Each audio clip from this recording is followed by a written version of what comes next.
আজ একটা দারুণ রেসিপি বানাবো। চিংড়ি মাছ দেখে, পটল আলু দেখে নিশ্চয়ই তুমি বুঝে গেছো এতক্ষণে আমি কি বানাতে চলেছি। আমি বানাতে চলেছি পটল চিংড়ি। এদিকে ভাতটাও বসিয়ে দিয়েছি। কড়াইতে তেল দিয়ে পটলটাকে ভালো করে ভেজে নিলাম। ভাজা হওয়ার পর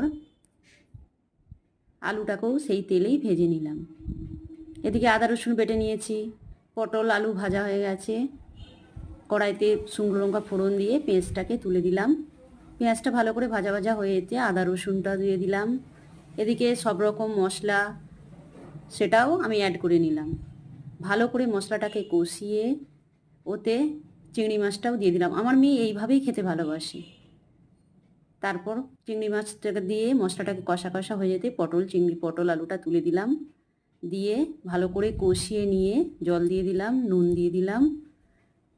আর নামানোর আগে একটু গরম মশলা দিয়ে নামিয়ে নিলাম পটল চিংড়ি।